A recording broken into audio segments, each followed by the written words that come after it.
In the glittering world of Manhattan's elite, where crystal chandeliers cast shadows over $500 dinner plates, a 12-year-old boy pressed his dirty face against the icy window of the Billionaire restaurant and witnessed something that made his blood freeze. Through that glass barrier separating two worlds, unimaginable wealth and desperate poverty, he saw a beautiful woman's perfectly manicured hand slip a colorless liquid into her elderly husband's soup. A poison that would have killed the billionaire within hours, leaving not a single trace. "Don't eat that!" The boy's desperate scream cut through the dignified murmur of Manhattan's most exclusive dining room as he burst through the doors, security guards lunging for his ragged clothes. Everyone froze. The billionaire's spoon suspended midair, hovering between life and death. They say we're only truly seen by those who have nothing to gain from looking at us. As William Harrison stared into the eyes of this street child, this invisible boy society had thrown away, he saw something that shook him to his core. Raw truth that would save not just his life, but his very soul. This isn't just a story about an attempted murder. This is about the most unlikely hero imaginable, standing at the precipice between two Americas that never touch, except for one extraordinary moment when a billionaire's life hung in the balance, and his salvation came from the most unexpected source imaginable. What happens next will forever change how you look at the strangers you pass on the street, and the ones sleeping beside you at night. Have you ever wondered how a single word can completely change a person's destiny? How a simple stop can be the difference between life and death? This is the most extraordinary story you'll hear this year, a story that challenges everything we think we know about trust, appearances, and the true meaning of wealth. Billionaire wasn't just a restaurant, it was a Manhattan institution. With walls covered in dark wood imported from the Amazon, check crystal chandeliers that cascaded from the ceiling like frozen constellations, and a waiting list that stretched for months. It was the kind of place where even the waiters wore silver cufflinks. William Harrison, 72, sat at his usual table by the window, from where he could observe the city he had helped build. His fingers, age-spotted but still firm, drummed on the Egyptian linen tablecloth, while his eyes, a piercing blue that intimidated Fortune 500 CEOs, examined the menu he already knew by heart. "The usual, Mr. Harrison?" asked Marcel, the head waiter who had been serving William for over 15 years. "Yes, Marcel.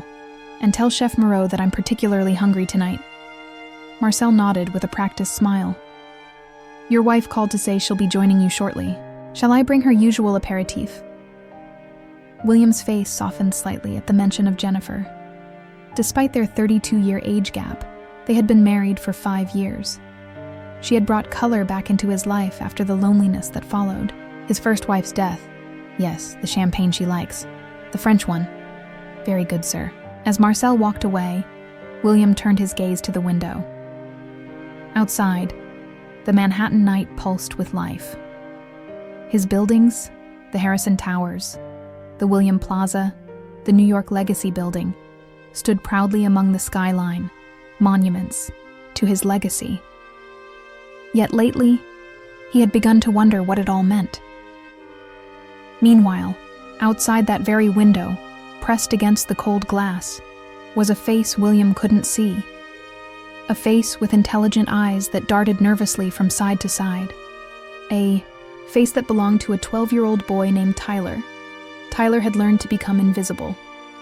In the concrete jungle of New York City, invisibility was a survival skill. Too visible, and the cops would send you back to the system. Too noticeable, and the older street kids would take what little you had. His worn sneakers made no sound as he moved along the sidewalk outside Billionaire. The restaurant was a good spot. Sometimes the kitchen staff would leave bags of perfectly good food by the back door. But tonight, Tyler wasn't thinking about food. His sharp eyes had caught something unusual through the window. "That lady's acting weird," he muttered to himself, watching as an elegant woman in a red dress slipped through the restaurant's front door. Jennifer Harrison moved with the confidence of someone who knew they belonged. Her stiletto heels clicked against the marble floor as she approached William's table. At 40, she was still stunning. blonde hair cascading over bare shoulders, diamonds glittering at her throat and wrists. "William, darling," she cooed, bending to kiss his cheek. "Sorry I'm late. The charity meeting ran overtime." "No problem at all." William smiled, rising slightly as she took her seat. "You look beautiful tonight." "Well, it's a special night." Jennifer's smile didn't quite reach her eyes. "Our anniversary week deserves celebration." Inside his jacket pocket, William patted a small velvet box. He had purchased a new diamond necklace for Jennifer, one that had cost more than what most people earned in a decade. From his vantage point outside, Tyler watched as the couple exchanged pleasantries. But something wasn't right. He had developed a sixth sense for danger on the streets, and right now, that sense was screaming. The elegant woman placed her designer purse on the table, and when the old man looked away to speak to the waiter, her hand moved with practiced precision. A small vial appeared between her manicured fingers, and with a flick of her wrist, its contents disappeared into the soup bowl that had just been placed before the man. Tyler's heart began to race. He'd seen enough crime on the streets to know what he'd just witnessed. "She's trying to kill him," he whispered, breath fogging the glass. Inside Bellroore, William raised his spoon, the rich aroma of the lobster bisque wafting up to his nostrils. It was his favorite, a special recipe chef Moreau prepared just for him. The restaurant hummed with the gentle symphony of expensive silverware against fine china, muted conversations, and the occasional soft laugh. This was William's world, controlled, elegant, predictable, until it wasn't. The doors to Bellroore burst open, and a small figure darted through. Security immediately moved to intercept, but the boy was quick, weaving between tables with the agility of someone used to escaping pursuit. "Hey, stop!" shouted a security guard, reaching for the boy's threadbare jacket. Tyler ducked under his arm and made a beeline for William's table, his heart pounding in his ears. He knew what happened to street kids who caused trouble in fancy places. Best case scenario, a night in juvenile detention. Worst case, back to the foster system. But he couldn't let it happen. Not when he'd seen what he'd seen. "Don't eat that," Tyler shouted, skidding to a halt beside William's table, causing heads to turn throughout the restaurant. The lady put something in it. "I saw her from the window." Jennifer's face contorted with rage, then quickly smoothed into a mask of concern. "William, call security. This street urchin needs to be removed." William, spoon halfway to his mouth, froze. The boy before him couldn't have been more than 12, with dirty clothes and wild eyes, but there was something in those eyes, a clarity, an honesty, that gave William pause. "She took out a little bottle," Tyler continued, words tumbling out desperately. "When you weren't looking. She poured it in your soup. I saw it all." "This is ridiculous," Jennifer hissed, her hand moving to grab her purse. "William, you're not actually listening to this. This nobody, are you?" William looked from the boy to his soup, then to his wife. In 40 years of business, he had developed an instinct for when someone was lying to him. Right now, that instinct was sending mixed signals. "Security," Jennifer called out loudly. "Remove this child immediately." Two large men in dark suits approached, reaching for Tyler, who flinched, but stood his ground. "Wait," William said, his voice quiet, but carrying the authority of someone used to being obeyed. The security men froze. "Young man," William addressed Tyler directly. "That's a very serious accusation. Why would you say such a thing?" Tyler swallowed hard. "'Cause it's true, and nobody deserves to be poisoned. Even rich people." A hush fell over the nearby tables. Jennifer's face had gone pale beneath her perfect makeup. "William," she whispered. "You can't possibly believe..." But William was already signaling to Marcel. "Call the health department. I want this soup tested immediately." "This is absurd," Jennifer snapped, standing abruptly. "I'm not going to sit here while you entertain the delusions of some street rat." She reached for her purse, but William's hand shot out with surprising speed for a man his age, gripping her wrist firmly. "Sit down, Jennifer," he said softly. "If the boy is wrong, we'll apologize properly. If he's right..." His blue eyes hardened. "Well, we'll cross that bridge when we come to it." The next few hours passed in a blur. The New York Department of Food Safety arrived with remarkable speed, a benefit of William's considerable influence. The restaurant had been quietly cleared of other patrons, with generous gift certificates ensuring their discretion. Tyler sat nervously in a corner booth, a plate of untouched food before him, watching as men and women in official jackets moved around the soup bowl like it was a crime scene. In many ways, it was. William sat nearby, his face impassive but his mind racing. Jennifer had been escorted to a separate area of the restaurant, under the watchful eye of both restaurant security and 2 NYPD officers who had arrived shortly after the health inspectors. "Mr. Harrison?" A woman in a lab coat approached, her expression grave. "I'm Dr. Patel from the toxicology department. We've completed our preliminary tests."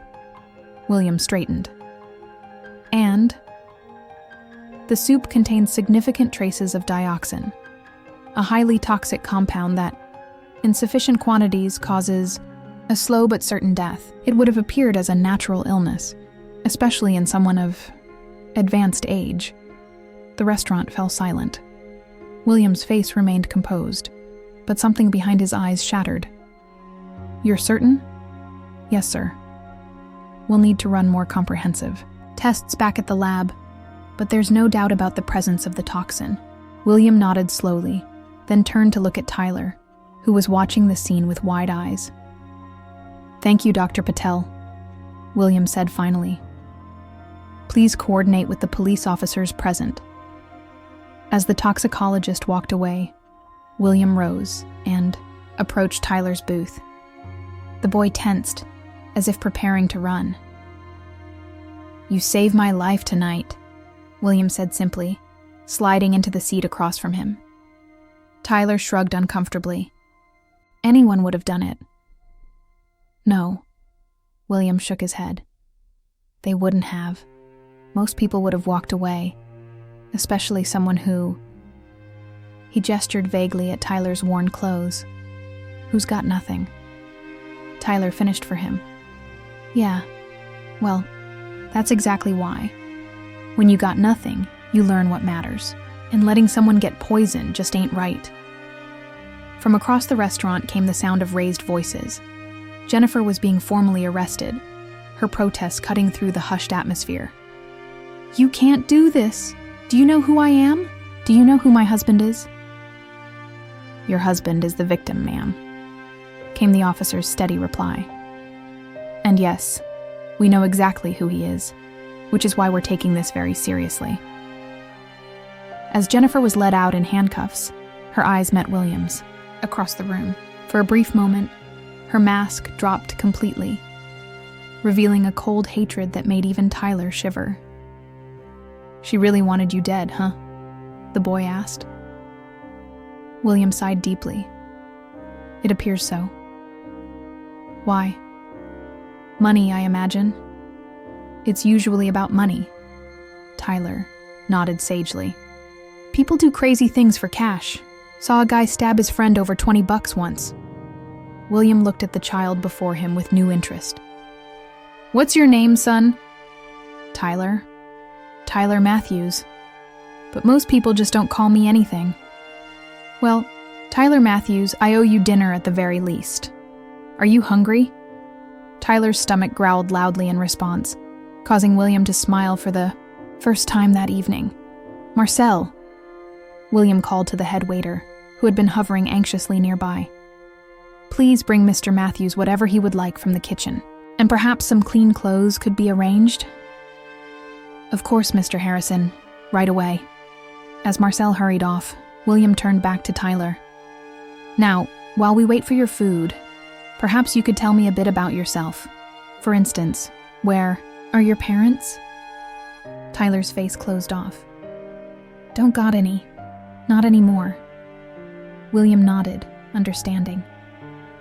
And where do you live, Tyler? The boy hesitated, then shrugged. Around, mostly down by the old factory in the East Village. There's a basement that doesn't lock right. It's dry when it rains. Something in William's chest tightened. He had built housing complexes worth billions. Yet here sat a child who considered an unlocked basement a home. I see, he said softly. And what do you do all day? Survive, Tyler answered simply. It's kind of a full-time job. The Manhattan skyline glittered against the night sky, visible through the tall windows of William's penthouse office. It was nearly midnight, but sleep was the furthest thing from his mind as he sat across from Detective Rodriguez of the NYPD. She confessed? William asked, his voice hollow. Rodriguez nodded, flipping through his notes. To her lawyer, yes. She's trying to negotiate a plea deal. Claims it was a crime of passion, that she discovered you were planning to divorce her. William's bitter laugh held no humor. I had no such plans. Quite the opposite, in fact. He pulled the small velvet box from his pocket and set it on the desk between them. Our anniversary gift. A custom necklace to match the earrings I gave her last year. The detective let out a low whistle as he glanced at the exquisite diamond piece. Worth? Just over $2 million. Rodriguez shook his head. Well, according to her statement, she believed you were going to cut her out of your will. She didn't want to risk a messy divorce where prenuptial agreements might limit her settlement. So she decided to kill me instead, William said quietly. Make it look like natural causes. A man my age, who would question it? That was the plan. The toxin she used is particularly difficult to detect without specific testing. It would have appeared as organ failure over time. By the time anyone might have become suspicious, cremation would have destroyed the evidence. William stared out at his buildings, monuments to a lifetime of achievement that suddenly felt hollow. Where is the boy now? He asked, changing the subject. Child Services has him. Standard procedure in cases like this. He's officially listed as homeless, so they'll process him and place him in emergency foster care until a more permanent arrangement can be found. William's jaw tightened. He mentioned he'd run away from foster care before. Called it worse than the streets. Rodriguez sighed. The system isn't perfect, Mr. Harrison, but it's what we have. Perhaps, William said, his mind already working on an alternative. But I think we might be able to do better than not perfect for Tyler Matthews. The temporary shelter in Brooklyn where Tyler had been placed was a far cry from the opulent Billionaire restaurant. Dingy walls painted an institutional beige, metal-framed beds lined up in a dormitory style, and the constant, watchful eyes of overworked staff. Tyler sat on the edge of his assigned bed, a plastic bag containing his few possessions beside him. The events of the past 24 hours seemed unreal. 1 minute he'd been scrounging for dinner behind a restaurant dumpster. The next he was watching a billionaire's wife being arrested for attempted murder. Matthews, called a staff member. Visitor for you. Tyler's head snapped up in surprise. He had no one who would visit him, unless it was the cops again, with more questions. Instead, the tall figure of William Harrison appeared in the dormitory doorway, looking profoundly out of place in his tailored suit. The other children stared openly as he made his way to Tyler's bed. Hello, Tyler, William said, his voice gentler than it had been at the restaurant. May I sit? Tyler shrugged, moving over to make space on the thin mattress. Free country. William sat carefully, wincing slightly at the bed's lack of support. For a moment, the unlikely pair sat in silence, the disparity between them almost comical. The billionaire in his bespoke Italian suit, and the street boy in donated clothes still too large for his frame. I've been thinking about what you did, William finally said. About why you did it. Told you already. Wasn't right to let you get poisoned. Tyler picked at a loose thread on his sleeve, avoiding eye contact. Yes, but you took an enormous risk. You could have been arrested, or worse, sent back to whatever situation you ran away from. Yet you did it anyway, for a complete stranger, who has more money than you could imagine. Tyler looked up then, his young face suddenly serious. Money don't make you more or less worth saving, mister. My mom taught me that before she died. Said every life matters the same. William nodded slowly. Your mother sounds like she was a wise woman. She was a waitress, Tyler said with a hint of pride. Worked 2 jobs, read me books every night even when she was tired, said I was going to go to college someday. What happened to her? William asked gently. Tyler's face clouded. Cancer. Couldn't afford the good doctors. Foster homes after that. 7 of them in 2 years. Last one, the dad liked to use his fists when he drank. So I left. William's hands tightened into fists on his knees, but he kept his voice calm. How long have you been on the streets, Tyler? About a year, I guess. Better than getting hit. William took a deep breath. I've spoken to child services and my lawyers. If you're amenable, I'd like to apply for temporary guardianship while we sort out a more permanent arrangement. Tyler's brow furrowed. What's amenable mean? It means if you agree, if you would like to. You want to adopt me? Tyler asked, incredulously. Let's start with getting you off the streets and into a safe environment. My home has several spare rooms, and I believe I could provide a suitable living situation while the legal details are worked out. Tyler's eyes narrowed suspiciously. Why would you do that? You don't even know me. I know you're honest. I know you're brave. I know you have a moral compass that outdoes most of the millionaires I do business with. And I know you saved my life. William's voice grew softer. Beyond that, I suppose I'd like the opportunity to learn more. What if I steal your stuff? Tyler challenged. I got sticky fingers, you know. Street kid. A small smile touched William's lips. I have excellent security. And besides, I suspect you're not nearly the thief you claim to be. Tyler looked down again, but not before William caught the hint of a smile. Your house got video games? I'm certain that can be arranged. And I can leave if I want to, if it doesn't work out. William nodded solemnly. You won't be a prisoner, Tyler. This would be an opportunity, not an obligation. Tyler considered this for a long moment, then extended his hand with surprising formality. Deal, Mr. Harrison. William shook the small hand, struck by the strange turn his life had taken in just 24 hours. Deal, Mr. Matthews.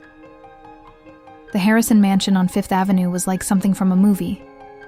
Tyler stood in the grand foyer, his worn backpack clutched to his chest, taking in the soaring ceilings, marble floors, and artwork that probably cost more than entire buildings in his old neighborhood. This is where you live? He asked, voice echoing in the vast space. William, watching the boy's reaction with amusement, nodded. For the past 15 years, yes. All by yourself? There's staff, of course. Mrs. Abernathy is the head housekeeper. Mr. Rodriguez handles security. Carlson is my driver, and Maria comes in to cook. Tyler's eyes widened further. You got people to just cook for you? Every day? I'm afraid I never learned my way around a kitchen, William admitted. My first wife tried to teach me once. The fire department had to be called. This elicited a snort of laughter from Tyler, perhaps the first genuine sound of happiness William had heard from the boy. Would you like to see your room? William asked. Tyler nodded, still clutching his backpack like a lifeline as they ascended the grand staircase. William led him down a hallway lined with framed photographs, mostly of buildings, Tyler noted, rather than people. Here we are, William said, opening a door to reveal a bedroom larger than any apartment Tyler had ever been in. The room was clearly designed with a young person in mind, though perhaps someone a bit younger than Tyler. The walls were a deep blue, with glow-in-the-dark stars on the ceiling. A large bed with navy bedding dominated one wall, while a desk with a sleek computer sat beneath a window overlooking Central Park. Bookshelves lined another wall, filled with volumes ranging from children's classics to advanced science texts. Had Mrs. Abernathy prepare it when I knew you'd be coming? If there's anything you'd like changed, we can certainly arrange it. Tyler walked into the center of the room, turning slowly. This is all for me? Of course. The bathroom is through that door. I took the liberty of having some clothes delivered. They're in the closet. I estimated your size, but we can get more appropriate items tomorrow. Tyler's fingers trailed over the soft bedspread. I haven't slept in a real bed for a long time. Something in the boy's voice made William's chest tighten again. Well, you have one now, and it's yours for as long as you wish. Tyler finally set his backpack down on the floor, a symbolic gesture that wasn't lost on William. Thank you, Mr. Harrison. I think, given the circumstances, you might call me William. Tyler nodded, a small smile playing at his lips. Okay, William. Later that evening, after Tyler had showered, spending nearly an hour in the massive bathroom, fascinated by the unlimited hot water, and changed into new pajamas, William knocked gently on his door. May I come in? Yeah, came the reply. Tyler was sitting cross-legged on the bed, looking at one of the books from the shelf. William was pleased to note it was a volume on archaeology. He'd tried to provide a wide range of subjects, unsure of the boy's interests. I wanted to check if you need anything before bed, William said, remaining by the doorway to give Tyler his space. I'm good, Tyler replied, then hesitated. Actually, this is gonna sound stupid. I doubt that. It's too quiet and too big. I'm used to, hearing stuff. People, traffic. Even in the shelters, there's always noise. William considered this. Would it help if I left a radio on? Or perhaps a white noise machine? Tyler shrugged, clearly embarrassed. Maybe just leave the door open a crack, so I know I'm not alone in this huge place? The vulnerability in the request struck William deeply. How many nights had this child laid awake, afraid, and alone? Of course. And my room is just down the hall, the double doors at the end. If you need anything during the night, anything, at all, you come and wake me. Understood? Tyler nodded, relief evident in his face. Thanks. As William turned to leave, Tyler spoke again. William? Yes? Why was she trying to kill you? Your wife, I mean. William paused, considering how to answer. Jennifer married me for my money, it seems, and she grew tired of waiting for nature to take its course. That's messed up. Yes, William agreed. It certainly is. Didn't you know? That she just wanted your money?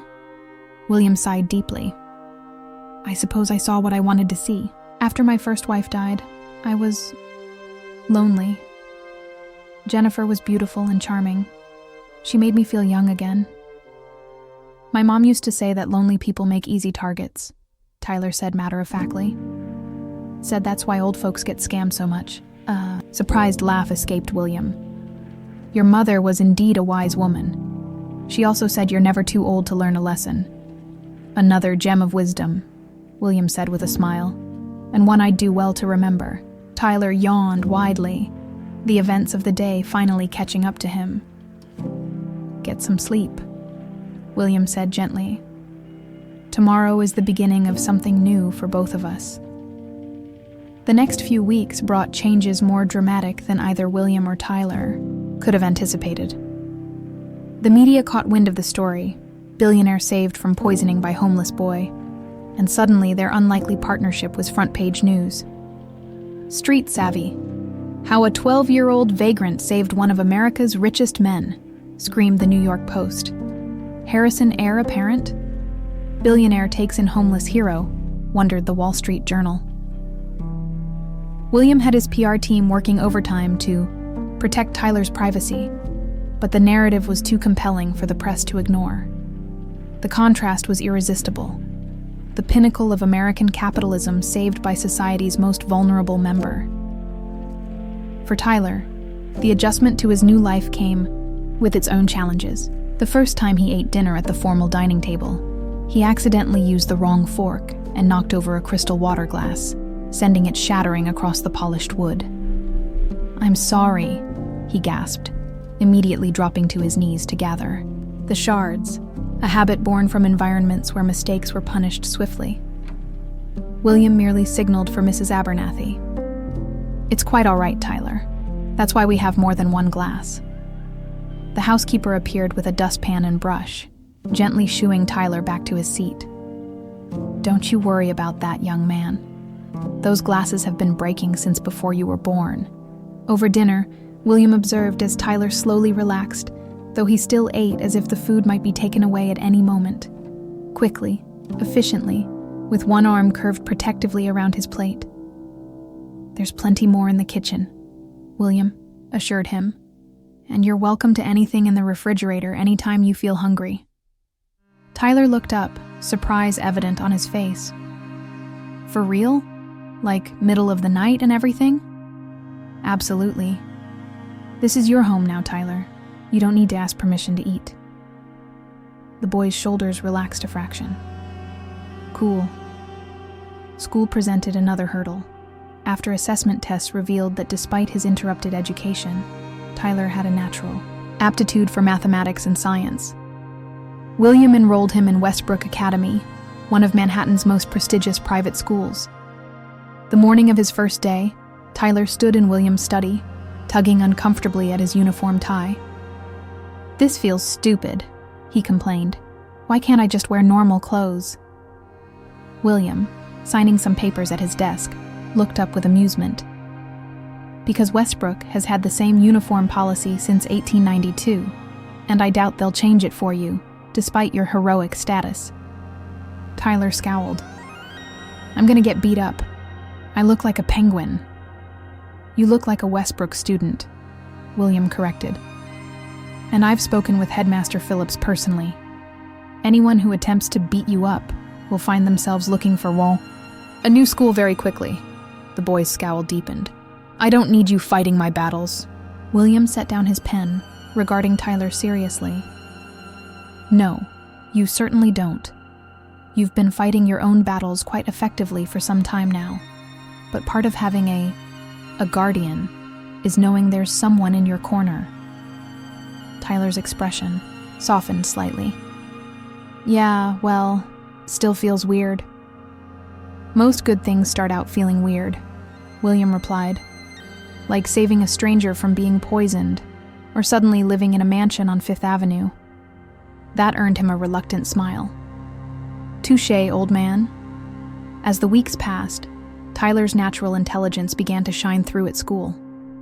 His math teacher, Ms. Benson, called William personally to express her amazement at the boy's intuitive understanding of complex concepts. "He solved a probability problem yesterday using a method I haven't seen before," she explained. "When I asked him to show his work, he said he just knew the answer. But when I pressed him, he was able to articulate a perfectly logical approach that simply wasn't the standard method we teach." William found himself attending school functions, science fairs, math competitions, even a parent-teacher night, sitting among Manhattan's elite while Tyler presented projects or received awards. It was a world apart from the corporate boardrooms where he'd spent most of his life, but William discovered, to his surprise, that he enjoyed it immensely. At home, they settled into a routine that bridged their vastly different backgrounds.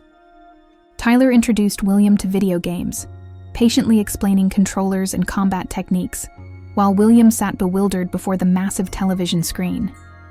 "No, no, no! You're supposed to press jump and attack at the same time." Tyler would exclaim, grabbing the controller in exasperation. In return, William shared his passion for classical music, taking Tyler to the New York Philharmonic where the boy sat with surprising attention through Beethoven's Ninth Symphony. "It tells a story, doesn't it?" Tyler asked afterward as they rode home in William's Bentley. "Even without words, you can kind of feel what he was trying to say." William smiled, pleased by the insight.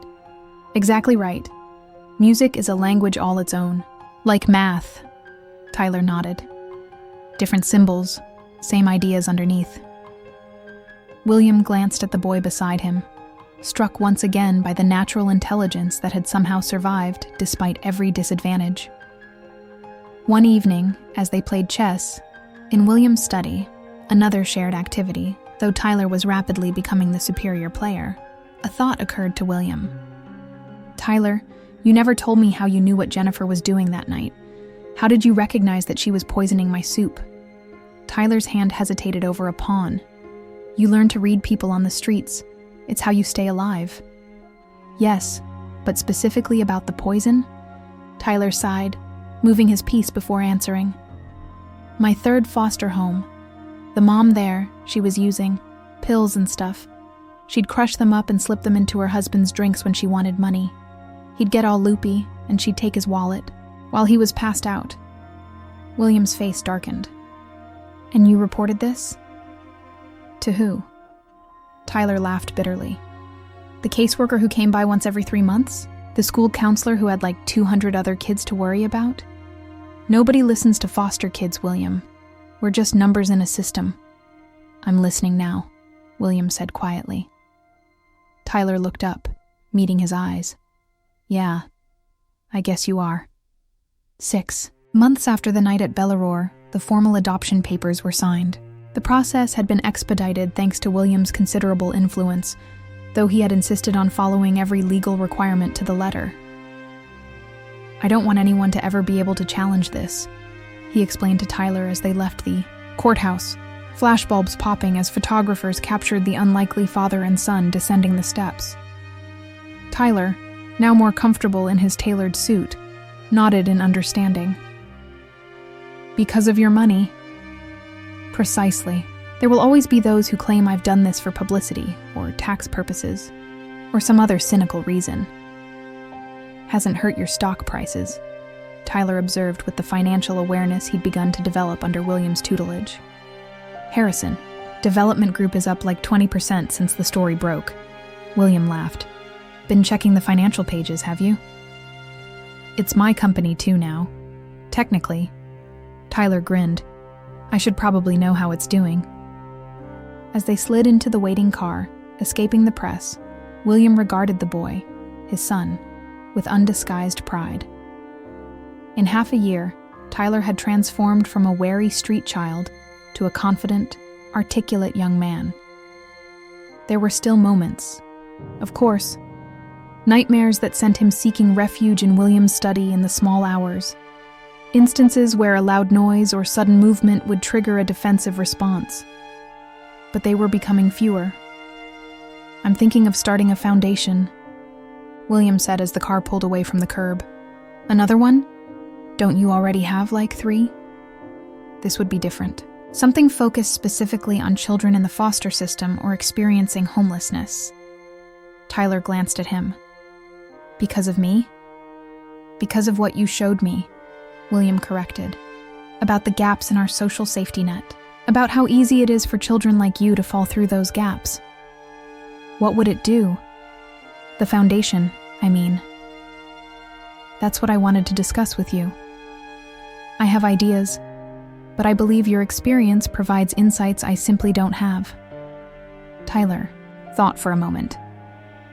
"It should help kids stay in school, even if they're moving around a lot. That's the biggest problem. Every new home means a new school, so you're always behind, always the new kid. Makes it easy to just stop going." "Educational. Continuity," William nodded. "Excellent point. And mental health stuff," Tyler continued, warming to the subject. "Real therapists who actually have time to listen, not just check boxes on a form.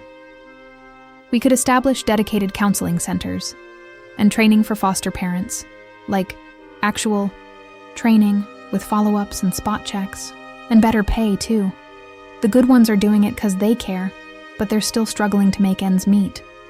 William smiled as Tyler continued outlining his vision, each suggestion more insightful than the last. This was why he'd survived on the streets when others hadn't.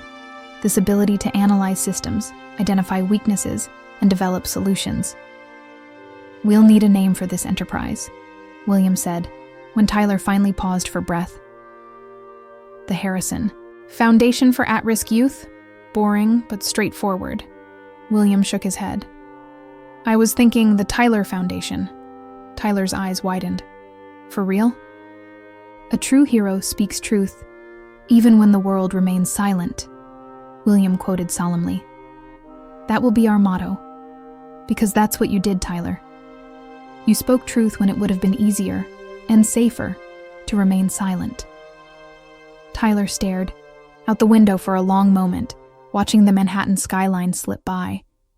When he finally spoke, his voice was thick with emotion. "She would have been proud of this. My mom, I mean." William reached across the seat, placing his hand on Tyler's shoulder. "I have no doubt of that." 1 year to the day after the fateful night at Billionaire, William and Tyler stood on a podium in front of the newly constructed Tyler Foundation headquarters in downtown Manhattan. The gleaming glass building, deliberately designed to be approachable rather than imposing, represented a $50 million initial investment in what financial analysts were already calling the most ambitious private social welfare initiative of the decade. Camera flashes popped as William stepped up to the microphone, Tyler standing proudly beside him in a suit that no longer looked out of place on his growing frame.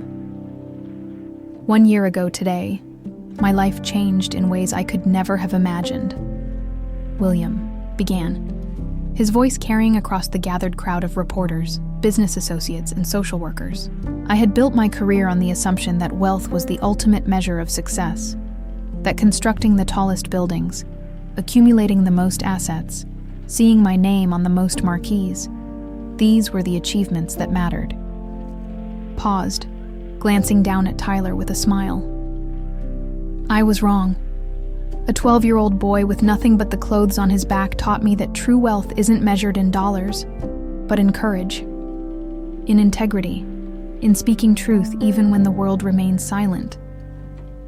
From the front row, Mrs. Abernathy dabbed at her eyes with a handkerchief. Even Mr. Rodriguez, the usually stoic security chief, appeared to be blinking suspiciously rapidly. "The Tyler Foundation isn't just another charitable enterprise," William continued. "It represents a fundamental shift in how we approach the care of our most vulnerable children. With initial programs in 5 major cities and plans to expand nationally, within 3 years, we are committed to ensuring that no child falls through the cracks of our social safety net." He stepped back, gesturing for Tyler to take the microphone. There was a moment of hesitation. Public speaking still made the boy nervous. But then Tyler squared his shoulders and stepped forward. "Most of you know me as the kid who stopped a billionaire from being poisoned," he began, his voice clear despite his nerves. "What you don't know is that I was invisible before that. Just another homeless kid that people walked past on the street without seeing." The crowd grew silent, reporters leaning forward to catch every word. "There are thousands of kids like me out there right now, some in foster homes that aren't safe, some sleeping in subway stations or abandoned buildings, all of them invisible." Tyler's voice grew stronger, more confident. "This foundation is about making them visible again, about giving them what every kid deserves: safety, education, and people who actually care what happens to them." He looked up at William, a smile breaking across his face. "I got lucky. Really lucky. Not every kid is going to have a billionaire. Adopt them. But maybe, with this foundation, they can at least have a chance at something better." The applause was deafening as Tyler stepped back. William returned to the microphone to answer a few questions from the press, keeping a protective hand on Tyler's shoulder. "Mr. Harrison, does this mean you're grooming Tyler to eventually take over Harrison Development Group?" called out a reporter from the Financial Times. "Tyler will make his own decisions about his future," William replied firmly. Whether that includes real estate development or social work or anything else he chooses to pursue, he'll have my full support." "Tyler," shouted another journalist, "how does it feel to go from homeless to heir to one of America's largest fortunes?" William started to intervene, but Tyler leaned toward the microphone. "It feels weird," he said honestly, eliciting laughter from the crowd, "but not as weird as you might think. When you've been invisible, you learn to see things other people miss, like when a lady's trying to poison her husband." More laughter, though tinged with the awkwardness that still surrounded the Jennifer situation. Her trial was ongoing, having been delayed by various legal maneuvers, but the outcome seemed inevitable given the evidence. "But seriously," Tyler continued, "the best part isn't the money or the big house or even the unlimited video. Game time." He glanced up at William with a grin. "It's having someone who actually listens, who believes you when you talk. That's what every kid needs, and that's what this foundation is going to give them."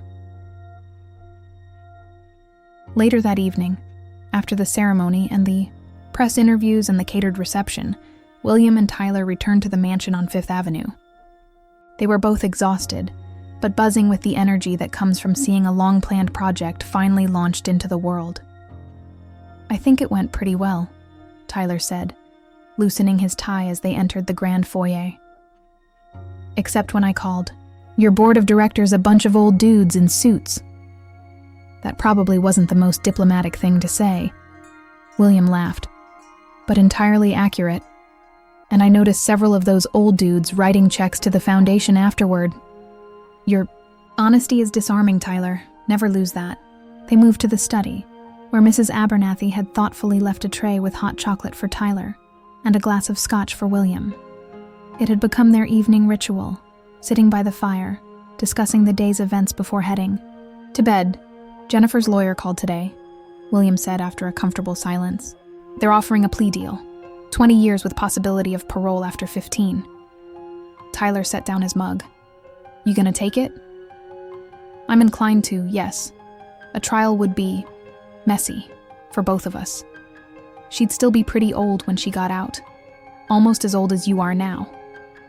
William raised an eyebrow. "Thank you for that observation." Tyler grinned unrepentantly. "Just saying. And she'd have no money, right?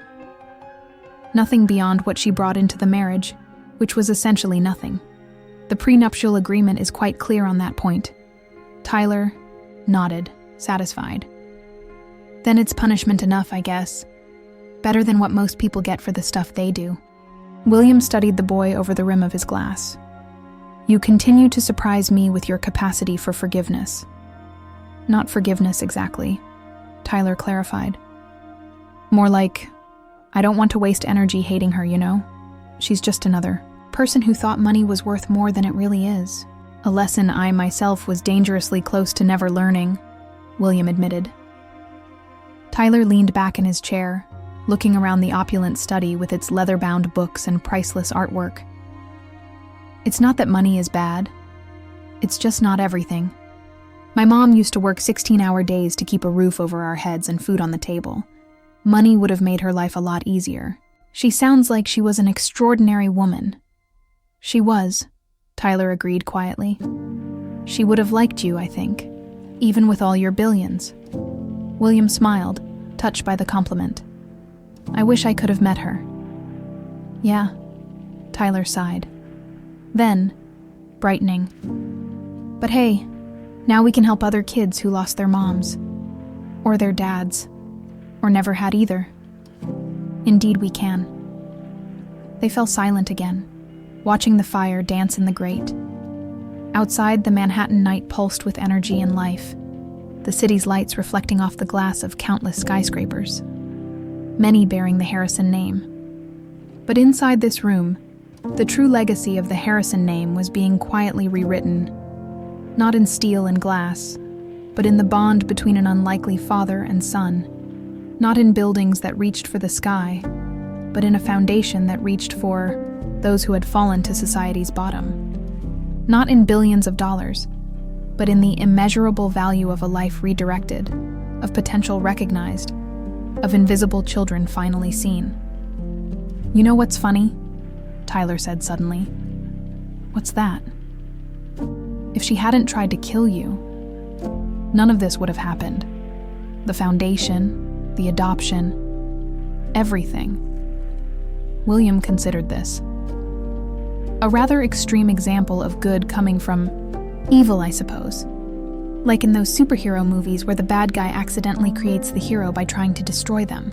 "I'm not sure I'd classify either of us as superheroes," William said dryly.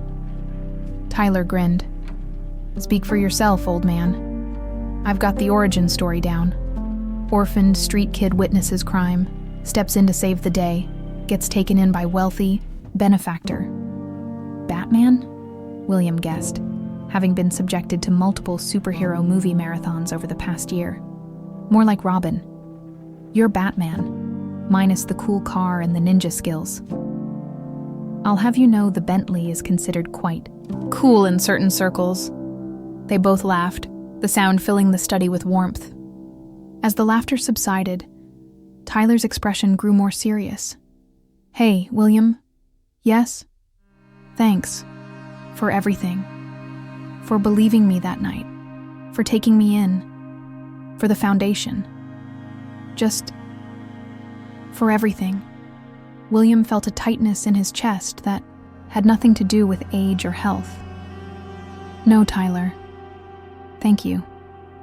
For saving my life in more ways than you know."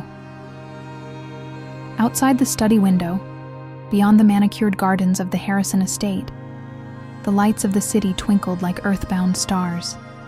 Somewhere in those streets, another child was perhaps looking up at the bright windows of wealth and privilege, feeling as distant from that world as the actual stars overhead. But because of one boy's courage, because of one simple act of speaking truth when it would have been easier to remain silent, that distance was now a little less impossible to bridge. And in mansions and penthouses across the city, the wealthy and powerful were beginning to look down, and perhaps for the first time, truly see those who had been invisible for too long. Sometimes it takes a child to remind adults of what truly matters. Sometimes the most valuable lesson comes from the most unlikely teacher, and sometimes the most important wealth isn't measured in dollars at all, but in the courage to do what's right, even when no one expects it of you.